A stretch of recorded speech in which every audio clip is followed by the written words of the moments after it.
Is there a correlation between weight and performance with rechargeable batteries? This isn't something I'd given much thought to until a comment I received in the last video, but I've looked into it and the results are quite interesting. However, before I get onto that, I want to follow up on a few things from the last video. When I tested these AAA Eneloop batteries in the last video, one had a problem. Now, they're all quite low because they're old. They're not anywhere near the rated 750 milliamp hours, but this one was just 145, and that's a lot lower than the others. And with batteries like this, I've had a lot of success in the past using the break-in feature with the PowerX. And not only have I fixed old batteries, but I've also fixed brand new batteries. One of the brand new IKEA ladder batteries I got recently had a problem, and I fixed that with break-in mode. So break-in mode, what it does, it asks you for the capacity of the battery, and say for example it's 700 milliamp hours, and then it will do a charge at 1/10 of that, so it will charge at 70 milliamps, then it will rest, then it will do a discharge at 1/5 of the rating, so it will discharge at 140 milliamps, then it will rest again, and then it will do a 16-hour charge at 70 milliamps. It takes a long time. You're looking at 2 days, but I'll say it's been very successful. So this one's just completed. So let's see what we've got. So when I tested this battery last time, it was 145 milliamp hours, and what we've got now is 580. So that's fixed. And while I was doing it, I put another battery in the second slot. It was okay, but I thought I'd just do this because I was doing a break-in anyway. And that was rated at 520, and the rating now is 594. So not only will it fix batteries with a problem, it can also increase the capacity of batteries that haven't necessarily got a problem. So it's a really useful feature, and it works really well on the PowerX charger. Now, the Lito Kala charger has got a similar function, which is called repair, but I haven't been able to get it to work. So it should work the same way. It should charge, discharge, and then charge again. But what tends to happen is that after the discharge, the rating goes to 0%, and then it just stops. It doesn't do the final charge. So if I'm doing a break-in, I always use the PowerX charger. When I tested these Vapcell AAA batteries in the last video, they were good, but they were lower than the rated 1100 milliamp hours. And I hadn't put them through a break-in cycle. And when you get new batteries, it's recommended that you break them in first. So I've just done that, and now let's see if that's made any improvement. So the battery in slot 1 last time was rated at 1000 milliamp hours. Let's see what it is now.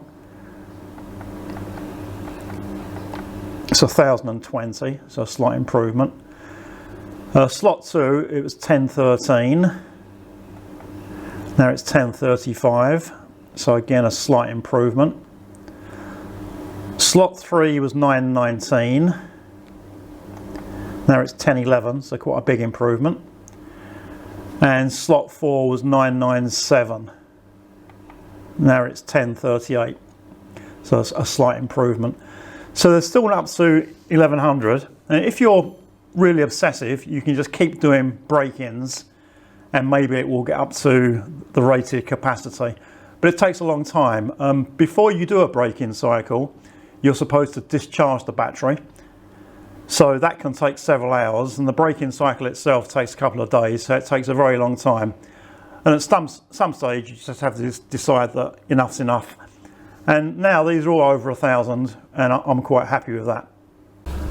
I've had this PowerX charger for a while, and PowerX also make batteries, which I've been intending to try, but I've only just got around to buying some. And I bought AAAs because most of the devices that I use, remotes and things, use AAA and not AA.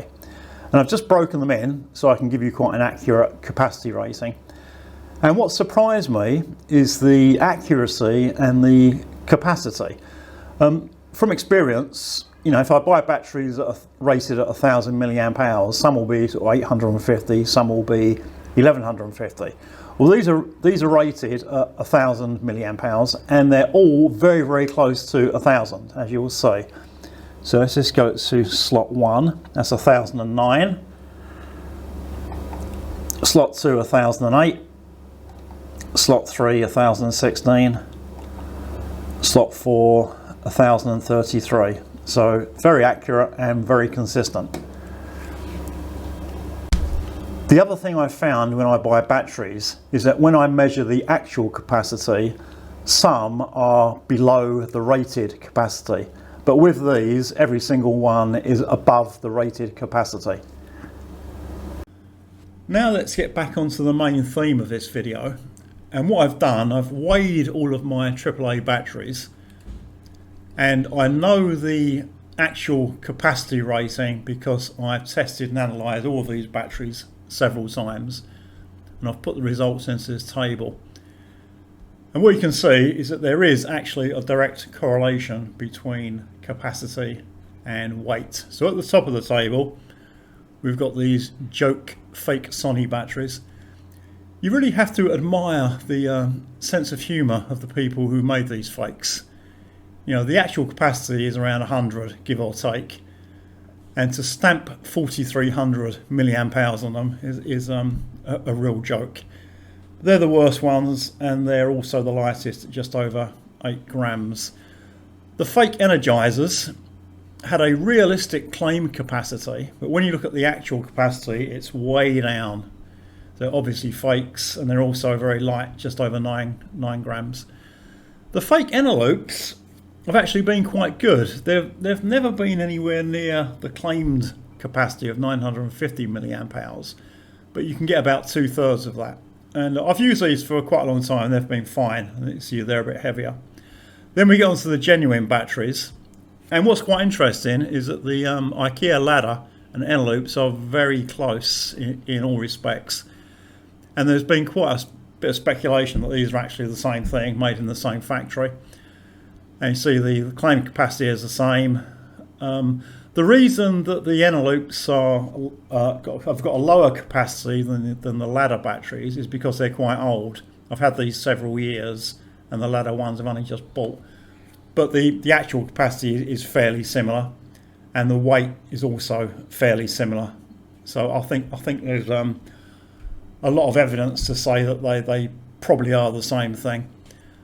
And then at the bottom, I've got the very high capacity batteries, the Power X's and the Vapcell. So they've got a higher capacity than the ladder and envelopes, and they're also a bit heavier. So when I first got this comment, I was a bit skeptical, and it's not something that I've ever thought of myself, but it does actually seem to be a case that there is a relationship between performance, you know, its capacity in milliamp hours, and weight. So that's maybe another thing to check. If you're not sure if batteries are real or fake, just check the weight. I hope that was useful and or interesting. If you have any comments, questions or other feedback, please leave them below, and more videos soon. Thank you for watching.